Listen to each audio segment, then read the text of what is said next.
Hello, everyone, and welcome to today's Brownbag talk. I'd like to start with a land acknowledgement. The Archaeological Research Facility is located in Huichin, the ancestral and unceded territory of Chichenyo-speaking Ohlone people, successors of the historic and sovereign Verona Band of Alameda County. We acknowledge that this land remains of great importance to the Ohlone people and that the ARF community inherits a history of archaeological scholarship that has disturbed Ohlone ancestors and erased living Ohlone people from the present and future of this land. It is therefore our collective responsibility to critically transform our archaeological inheritance in support of Ohlone sovereignty and to hold the University of California accountable to the needs of all American Indian and Indigenous peoples. I'd like to point out that next Wednesday, we have the pleasure of hearing from Nico Tripsevich and Chris Hoffman, who will give a talk about small objects and big screens, exploring artifact collections and sites on the cave 3D visualization system in the ARF atrium. So with that, welcome everyone to today's Brownbag talk, Data Conversations, Good Practices, Ethics, and Outreach with Dr. Leigh Lieberman. Dr. Lieberman is a research associate at the ARF and is Director of Strategic Partnerships at the Alexandria Archive Institute in Open Context, where she's building institutional partnerships with libraries, museums, and other cultural heritage organizations in order to develop sustainable initiatives. She's also an archaeologist whose research explores how and why artifacts and spaces were recycled and repurposed, especially in the ancient Roman world. She's taught extensively at the university, secondary, and primary levels in both the United States and Italy. From 2018 to 2020, she directed the development of the Digital Humanities Initiative at the Claremont Colleges, a Mellon-funded program that aimed to create a robust curriculum in digital methods for faculty, staff, and students across a 7-institution academic consortium.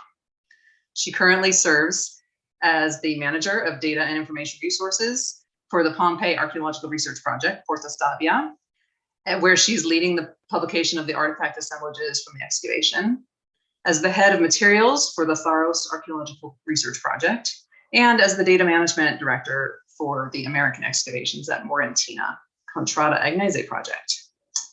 So today, Leigh is going to give us a talk to introduce the Data Conversations workshop series, which will explore various topics related to how data impacts our research, teaching, and professional development. But before turning the mic over to Leigh, I want to take a couple of minutes just to give a brief background to her talk. Let me just get my slides started.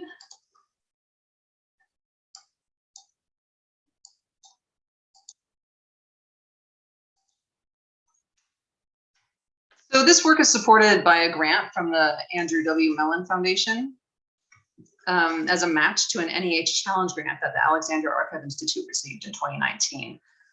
The AAI, which I direct, is a local nonprofit organization working to improve research and teaching through innovative uses of the web, and specifically with open context and open access data publishing service for archaeology. The Mellon and NEH funding supports a new data literacy program aimed at providing scaffolding to guide professionals, students, and lifelong learners in thoughtful engagement with research data. It also supports the exploration of sustainable initiatives around digital data management, public humanities, and data literacy with an eye to sustainability, which is the work that Leigh is involved in.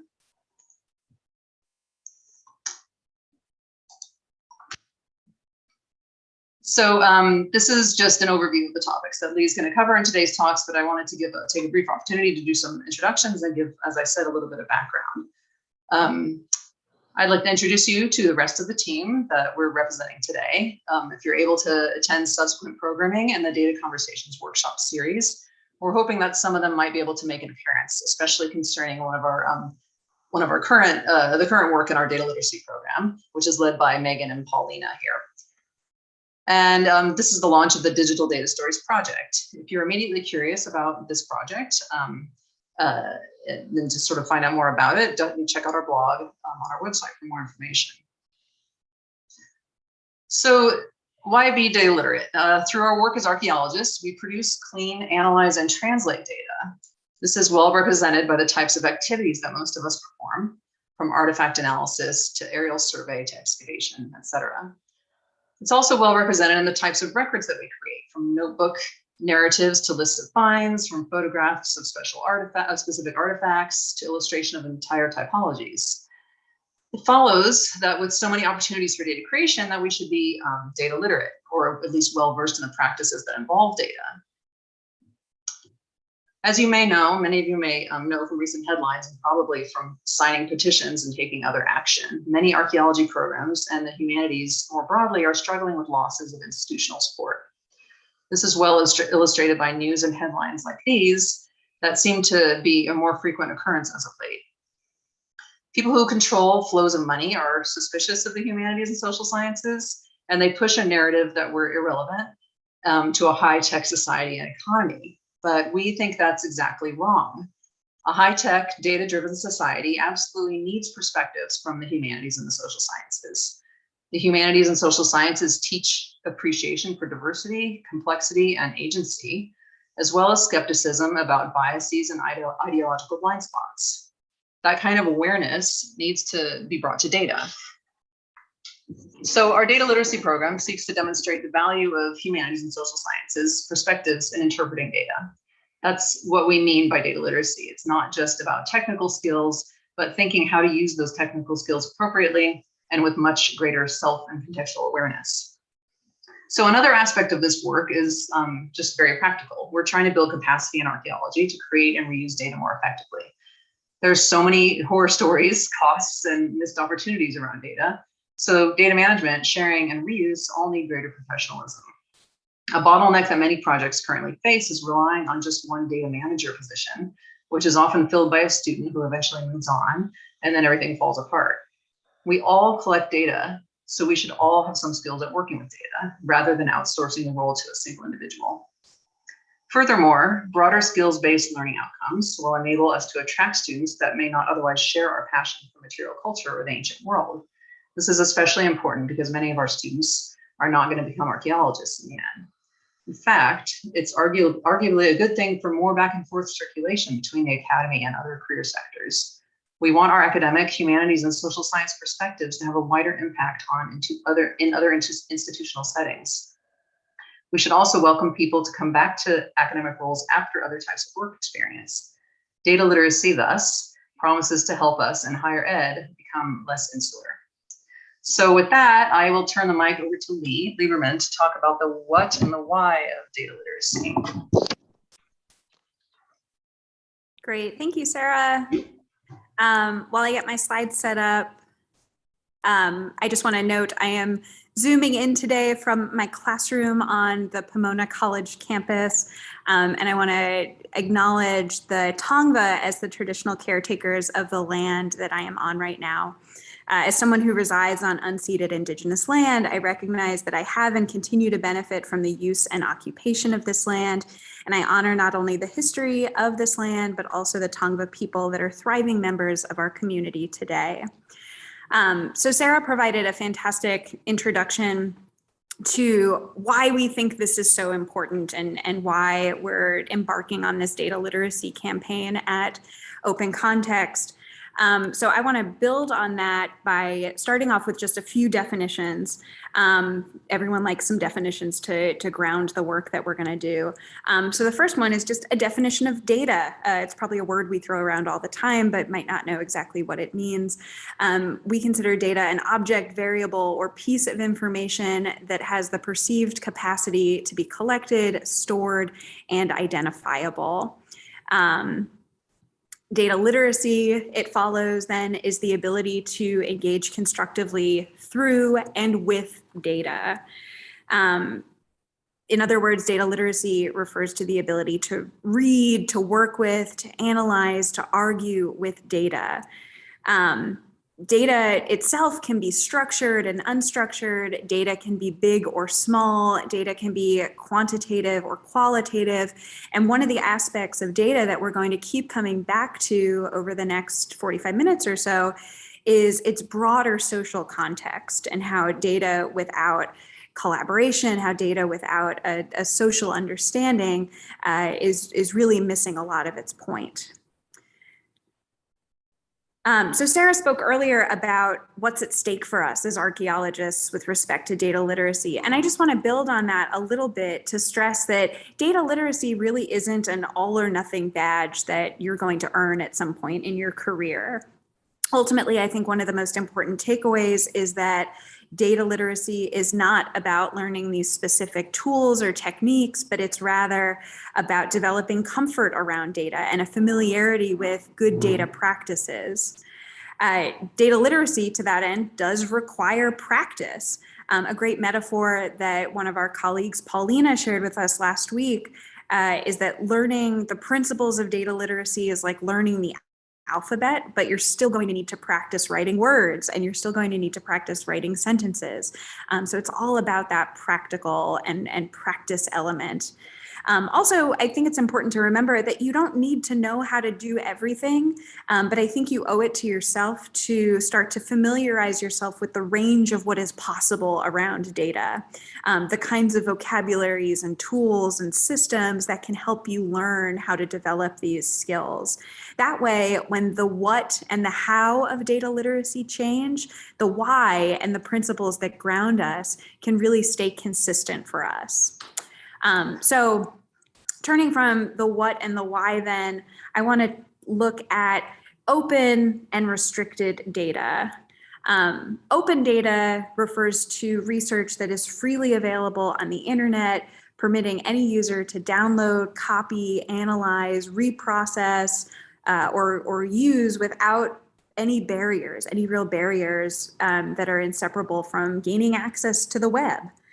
The principles behind this definition of open data have been and are currently being defined in the context of big international conversations about open access to scholarly resources more generally. And we're tapping into those conversations when we talk about the importance of data literacy for scholars in our profession. It's worth reflecting on some of the positive outcomes that can result from our participation in an open data network. Open data promotes greater visibility of your data, thereby encouraging reuse and encouraging citation. We all love it when our articles get cited and when our chapters make their way onto a colleague's syllabus at the start of the semester. So why wouldn't we want the same kind of reach for our data? It makes a lot of sense.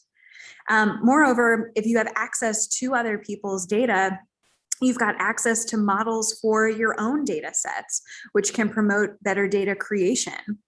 Open data is necessarily going to democratize knowledge, as your data now have the potential to be shared with audiences that don't necessarily have barriers to those paywalls that many of us have come against.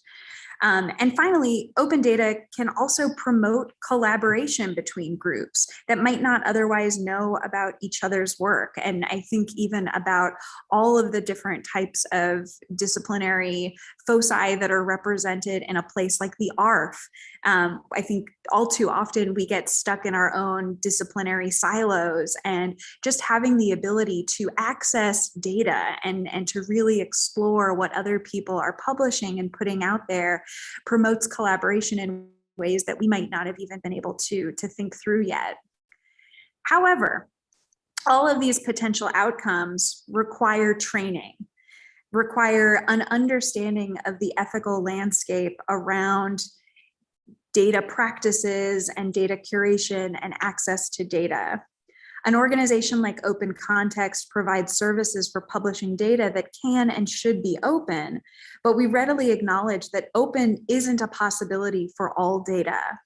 In some of the upcoming workshops in the Data Conversation series, we'll dive into this more fully, examining issues of context so that we can make sure that data are protected when necessary and shared responsibly when appropriate. So I'm really looking forward to those conversations over the next couple months. Linked data adds another layer to our discussion of this open data network. Linked data is a set of design principles that promote interoperability, that uses web identifiers or URIs to refer to some shared concepts. Linked data principles encourage you to think about how your specific data set relates to a wider world of data. It's not just the technical infrastructure that supports this kind of work, but rather it's a broader methodological framework that really brings you into conversation with other people that are doing work in this area. If you think about traditional scholarly publishing, you would never really quote or reference another source without proper citation, and linked data relies on those same principles. So when standard vocabularies have been published, linking to those standards, like some of the ones represented here on the screen, linking to those standards in your own data set not only saves you the time and effort of recreating the wheel, i.e. you don't have to come up with the definitions yourself, but it also allows you to participate in a wider network of data-driven scholarship. And then we turn to the question of privacy. Should all data be open? We've seen a number of articles that sort of encourage us to think about this with respect to the objects themselves and the materials themselves. But this is a topic that we may be less familiar about with respect to the data landscape. One example that I like to highlight comes out of my own dissertation work, where I had a lot of trouble finding and then thinking about how to share details about the locations of tombs at a site that I was studying, Lentini in Sicily. These data have not been regularly shared previously, and still aren't in many respects because of the existence of looters in the area. And scholars and community members have decided that it's more important to protect the integrity of the sites than to let other scholars know precisely where they might find these remains. It's really important to have conversations around these concerns with your local community, with your collaborators, to learn about the local and international standards that govern these kinds of questions, and then to establish policies for your own research and your own field projects. Knowing about these things is sort of the start. And again, these are conversations that we're much more used to having around the objects themselves, the sites themselves. But with respect to the data, this opens up a whole different set of concerns that we should start to feel comfortable talking about with our colleagues. So with that brief background about open data and restricted data, I want to turn to a discussion of our data collection methods as archaeologists. Remember, data and data literacy don't necessarily rely on technology, and they don't necessarily rely on advanced computational tools. Data can be collected using analog forms that you may or may not digitize later. And likewise, data literacy, as we've said, is more about a general attitude and familiarity with good data practices rather than expertise in a specific tool or a specific method. So as archaeologists, we might come to data through field work. In the field, you and your team determine the research questions, and you determine the means by which you're collecting that data or the data architecture for your project. That data then consists of observations that are recorded by you and members of your team. And necessarily that data then contains your own biases and evidence of your own priorities and your own interpretations. Biases aren't necessarily a bad thing, but they do need to be explicitly acknowledged. And that's very important when we're trying to think of our general approach to how we consider data trustworthy and what we might look for in a trustworthy data set. Outside the field, you might also come to data through library research. Many of us have probably worked on what we consider legacy projects. This term often refers to older projects where the data were collected in a way that might not meet today's best practices, but data that we still nevertheless want to use and take advantage of for our own research. When we are using the resources that we find published in libraries, or I could even change that to archives, when we're using those resources in our research, we are applying the research questions and the data architecture to information that might not be structured in a way that is conducive to how we want to question it. Moreover, we're applying our own biases, our own priorities, and our own interpretations on top of those of our predecessors, on top of those that are already sort of infused into the data set. And again, this isn't necessarily a bad thing, but it does require the understanding of all of these different layers in the ecosystem that we're creating and then using in our own research. Whether you are in the field or in the library, your work may require a certain amount of digitization.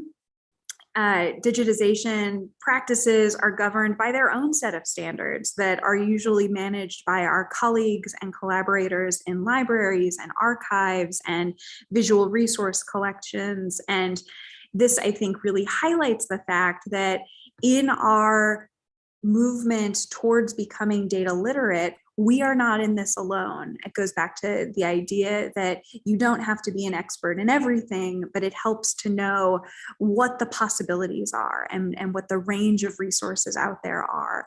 And I think that working with your librarians, working with your archivists to make sure that the data you are digitizing are in their appropriate form and at the appropriate standard is an important step in this process. You may decide for any given project to use a comprehensive database to collect and organize your data. A database is an organized collection of data at its sort of basic definition. Databases will have a back end that is meant for the development of the structure, and databases will have a front end that is meant for input and access to that by a user. Databases are not necessarily a requirement for any kind of work involving data, so you don't necessarily have to leave this talk today and go learn how to do this. But again, this is one of those areas where it helps to have models, and it helps to think about the ways in which you've accessed data in the past and things that you've liked about it, things that you haven't liked, and how you might want to improve the experience for yourself and for people that might use your data down the line. If you do decide to build a database and sort of use this structure to organize your data that you're collecting, there are some pros and cons to decisions that you will make throughout the process, especially regarding the type of platform that you use. One question that you want to think about is the cost. How expensive will it be for you to maintain a digital infrastructure over time? And who's going to pay for that cost? Because it can add up, and usually including these in initial grants is something that we forget to do. The data often ends up being an afterthought, when in fact it should be one of the first things we think about when applying for funds to start an excavation or start a research project. There's a question of transferability or translatability. So if the specific software you're using stops being supported, how are you going to be able to access your data? This is really important too when we think about the idea of the front end and the back end. So a lot of people will want to produce their own flashy website that communicates their research and their data to wider audiences. But all too often, those flashy websites come and go, and the durability of the project and the strength of the project is really based on the data architecture and the stability of that platform in the back end. And those are the questions that are, again, often left a little short-sighted in these initial starts. You've also got to consider the learning curve for the creator. So if you yourself are going to be building this for your own research project, a dissertation, a postdoc project, how hard is it going to be for you to learn the ins and outs of using a specific platform? And then if you're thinking about how these data are going to be accessed by users later, how easy is it going to be for them to understand this interface that you've created? So just a few of the considerations that come up when you're thinking about databases and thinking about how to organize the data that you're collecting for any given project. But again, this isn't an all or nothing process. You don't need to leave this talk and learn how to build a database this afternoon. And in fact, the back end image of that database there kind of turns my stomach into knots. So I wouldn't blame you if you didn't want to do that this afternoon. But nevertheless, setting yourself up for success, especially during the initial phases of any data-driven project, by thinking through these important questions, can really pave the way for success by the time you get to the point where you do want to build a structure like this. And there are many tools out there to do it. So experimenting early in the process and finding models that you like and that you find accessible and easy to use is one step that's going to get you there. When you're working on any data-driven project, you might also be interested in figuring out how to access open data archives. Where do I find data related to my research that is clean and that is trustworthy? So data repositories and data publishers all have different strengths, and they cater to different types of formats. Some are disciplinary specific, some are not. Some collect data from a whole range of disciplines. And it helps here to familiarize yourself with some of these resources so that you can know where to look to find data for your research questions, and so that you can anticipate where you might want to deposit your data when you've completed your work. And remember, having access to data means that you have access to these models that you can use to structure your data at the beginning or any phase in your project. So do you see good practices that you would like to emulate? Are there any relevant data that you should be citing and referencing? Again, participating in this open data landscape requires citation. Are there vocabularies or typologies or recording practices that you should cite, even if that particular data set doesn't have records that are relevant to your specific topic? These are all questions that you can pursue just by tooling around some of the repositories and publishers that are available. It can be a really eye-opening experience and might have you asking questions that you didn't even know you had before the experience. So from that conversation, let's dive a little bit into this idea of the background information around the data that we're creating. And this will surely come up in our next workshop on data trustworthiness. But we're going to chat for a little bit today about metadata and unique identifiers. So metadata we can think of as data about data. And we might imagine this as kind of the tip of the iceberg that can give us access to the heart of the argument, the data below.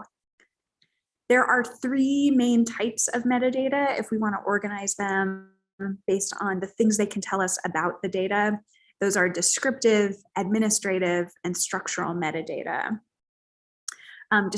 Descriptive metadata, such as who created this data? What is this data about? When was this data created? And what is its unique identifier? So all questions that could be answered by descriptive metadata.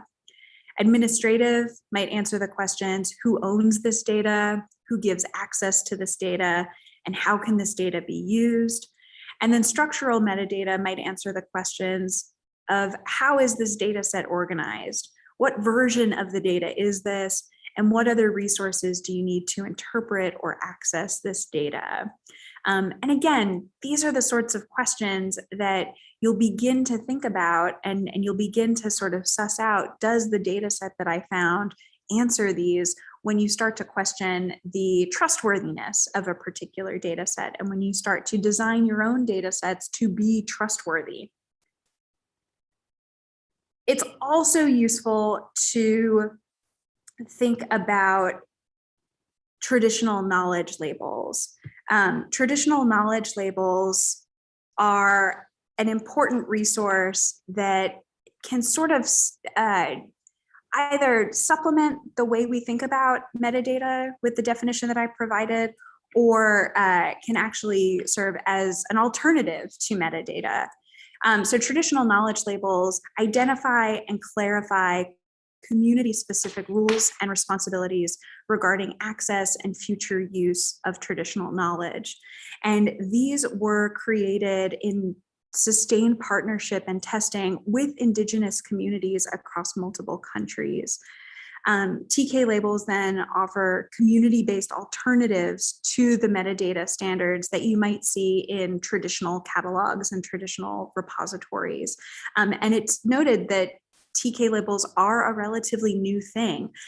So this is something that we're still trying to figure out, how to work with in the open data landscape that we are trying to participate in.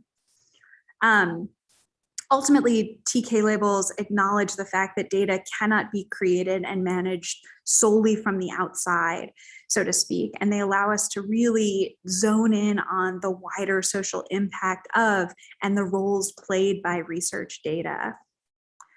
Overall, metadata and TK labels, can inspire confidence. And this is what we're going to get into in more detail later in these workshop series. They can enhance discoverability, they can encourage reuse, and they can promote ethical standards. And it's important to know, again, that you're not expected to become an expert in this. We've really got a lot on our plates thinking about data literacy, and metadata literacy is a whole different field on top of that. So in collaboration with representatives from data repositories, from libraries, we get the idea that we're not in this alone. When we work within this broader community that includes experts in data management, and when we take advantage of those personnel resources, collaborating whenever possible, we really improve our practices around data. So this is just one more step in the line that we're trying to toe regarding data literacy.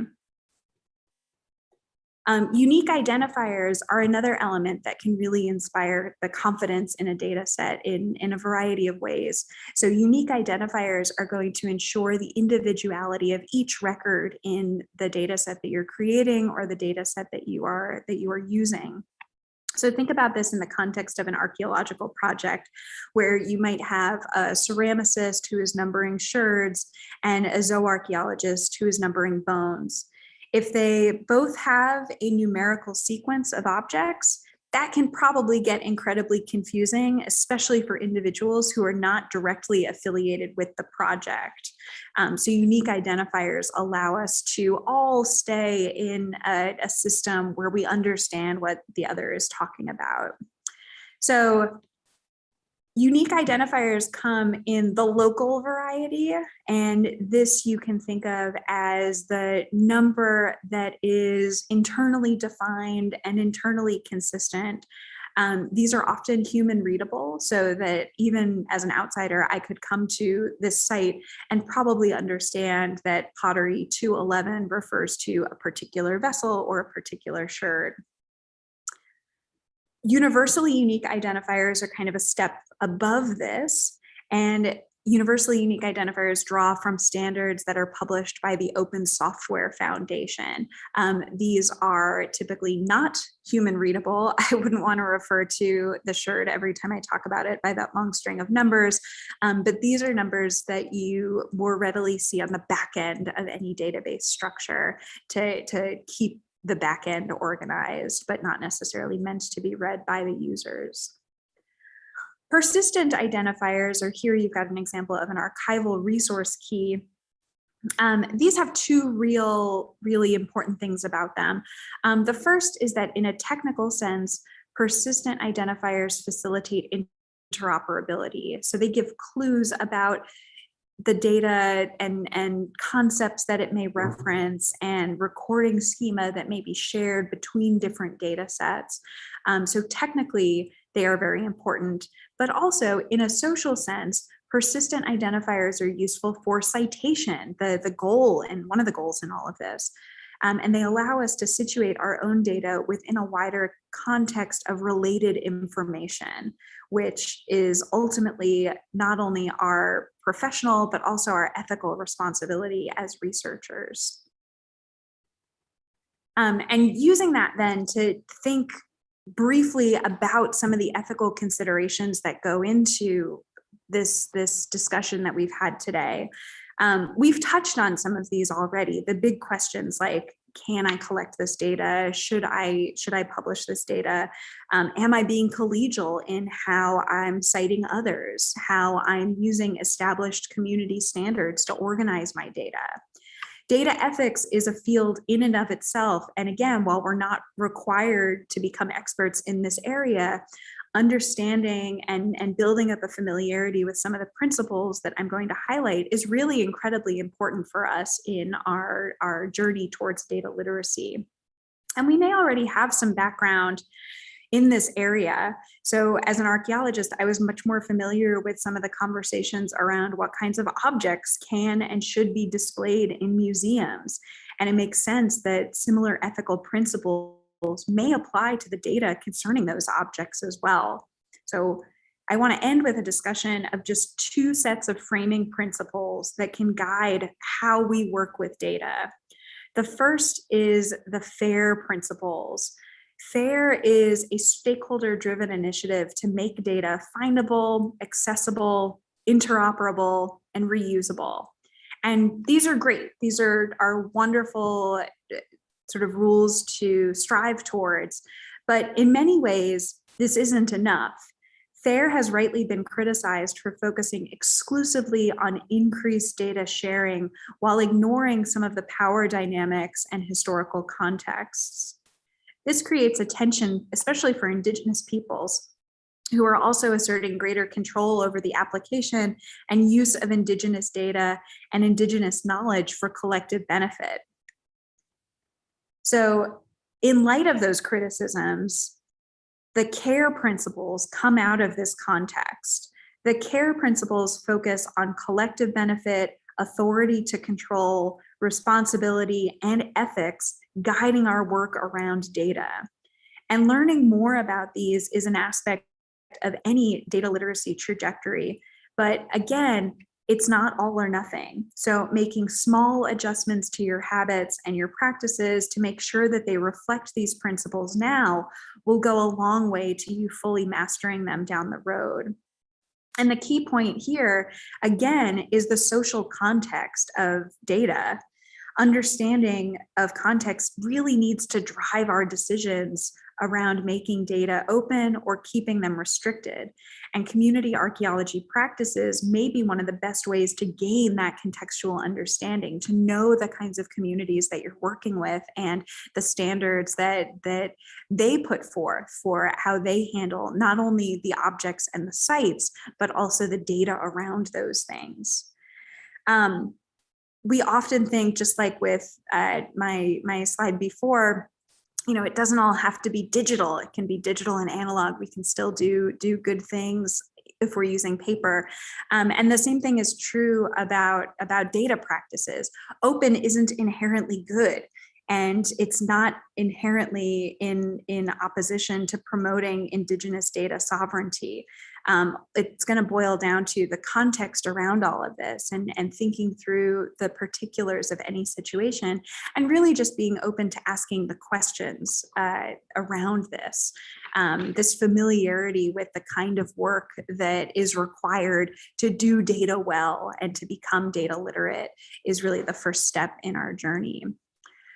So how can you move on from here? Some takeaways and some next steps. Some things that I think would be really easy for you to look into immediately after this talk ends today is to explore an open data repository. Start to find data that are relative to your research and models for your project. You can identify or establish a standard system of local identifiers for a data set that you've produced or are working with, right? Set that up for success down the road. And then brainstorm the kinds of metadata you would want to be sure to include with your published data set. This isn't a project that you need to undertake on your own. You will have help and you will have collaborators working with you down the line from libraries, from data repositories, from archives, but being familiar with the landscape around this kind of question is a good start. There's also a number of articles that have informed my thinking about this, but that can definitely get you started in this area towards becoming data literate. So I think that the scholarship out there might not always come from disciplines that we're necessarily familiar with. There's a lot of work being done on this by data scientists and data experts. And we as archaeologists get to really benefit from that work and from the theories behind it that we may be less familiar with. And one other thing you can do is make sure you attend some of our upcoming workshops in the Data Conversation series. We've got 3 that are planned for the next couple of months about data quality control, data cleaning and dissemination, and then storytelling with archaeological data. And I think that in each of those, we're going to be able to dive a little deeper into some of the things that we introduced today. And I'm really excited to continue those conversations. Attendance to those is going to be free, but we do ask that you register. And if you have any questions, you can be sure to email me and I will try to point you in the right direction. But on behalf of myself and the colleagues who have helped me form these ideas on data literacy and kind of the introductory thoughts we presented today, I just want to thank you all for coming. And I think there's a little bit of time left too for questions if we have any. Yeah, thank you so much, Leigh, for that presentation. And yes, anyone who's watching live wants to type in a question in the chat.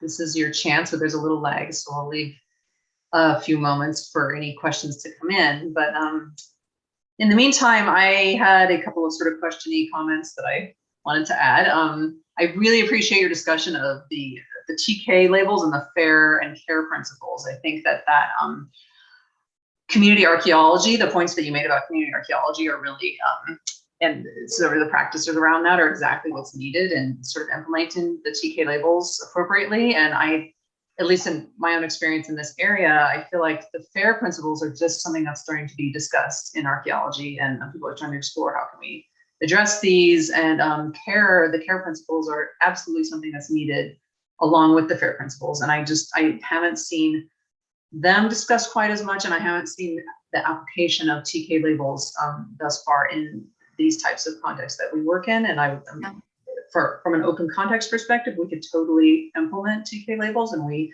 are actually in discussion with some colleagues now about starting to do that and to see how they would work. It's metadata on top of, additional metadata that is really needed to address these sort of community archaeology type questions. And I think that I just really appreciate that you commented on that. Yeah, and I think it's so sort of disciplinary specific too. And as someone who works in modern day Sardinia, like that, these are things that were totally new to me when I started planning this talk. And I think that does us a real disservice too, because I think that knowing about this full landscape and the range of work that's being done on these issues can only enhance our work, even if they're ultimately not going to be applied in their entirety to the work that we're doing. Having that background information is never a bad thing. Definitely. And I assume this is something that you're going to dig more deeply into with the participants of, would it be maybe in the data cleaning and dissemination workshop, the second one? Yeah, I think especially the dissemination part is where it's going to come in for sure. Because that whole conversation about what can be made public and what should be shared openly, and how do we make those decisions, and how do we sort of inform ourselves about why those decisions are the way they are. That's going to be really exciting to talk about. Yeah, so I would encourage listeners to this. That's on December 1st, that workshop, and you can sign up looking at if you go to the link that Leigh shared at the end of her talk to please weigh in on this discussion. We have a few questions in the YouTube. And Nico is asking, in terms of linking to other archives, are there initiatives in other countries that Open Context connects with? And are these successful? Perhaps the EU has such archives. Yeah, I can address that. Yeah, that's part of a huge question, I think. So Open Context has an arrangement with the German Archaeological Institute, the DAI, and we have a mirror hosting from them. So that actually helps host our data somewhere else, but also speed up the access to the data because it's being hosted by another service. And we also have archiving agreements. We work with the California Digital Library here at UC, but we also have some archiving services that are provided by Zenodo, which is based in Switzerland. And we also leverage the Internet Archive to do a lot of archiving of images and that kind of thing. So we do have lots of partnerships. Open Context itself is not a data repository, we're the data publishing service. And so the archiving has to be provided by, we sort of use a network of partners to do different services for us because we are on the smaller side. And so we leverage those partnerships to do different jobs as part of this work. Thank you. So that looks like there are no other questions coming in. Leigh, did you have any final comments you wanted to make? Just that I'm excited to see people in these follow-up workshops. I think that they're going to be really exciting and they're going to give us a chance, especially with a workshop that's tailored for the ARF community. I think that it's going to give us an opportunity to really dive into some of the topics that you all think are important. And we can get into a lot of the particulars of how these apply to your own research and your own teaching. And I think it'll be a really fun experience. Yeah, I agree. And I think this is also a nice opportunity for people to come in and sort of share their own data stories and experiences. Sometimes it's sort of therapeutic to come and talk about your struggles with data. The data with your peers, exactly. And I know as an archaeologist, I have a lot of stories to tell about those challenges. And just one other point I wanted to make is I appreciate your talking about basically not needing to know how to do everything, but it's important to understand sort of how the ecosystem works and who does what. And so, for instance, data management plans it's not just a sort of checkbox compliance thing that you need to just write one to be done. It's something that really should be discussed among the team, and everyone should talk about their approach to data and what the project's approach to data is and who's providing what data and what their needs are. And it should really be a collaborative process of development that should be revisited frequently. And I feel that there's a lot of work that could be done to improve data management planning in that way. Yeah, it's so another topic. It's the sort of collegiality that you would bring to other aspects of fieldwork and other aspects of research, but I feel like people get so scared away by data and just sort of the technical background that it assumes sometimes. And yeah, to get over that hump and to realize that you don't have to do everything, you don't need to know everything, but you have to sort of be open and start developing this familiarity through practice and through time. That's the first step in the process, I think. Mm-hmm. Sorry, real quick, there's one more question coming in asking about locations for where things are archived. I think that must be referring to in the workshops, will you discuss options for archiving your data? And sort of when you get to that point in your research process where you're ready to disseminate, is that going to be something that will be explored? I think that will come up more fully in the conversation about dissemination and kind of what that entails. But in the meantime, something that the question asker can do and that others can do is sort of go back to the slide in the recording that showed those different data publishers or data repositories and just kind of explore those to see what's best. A lot of institutions will have their own not only sort of scholarship repository, but also their own data repository, which could be a very easy option for people that have that kind of access and access to those kinds of resources. But that might not be right. That might not be right to get your data out to the audiences you want to share it with.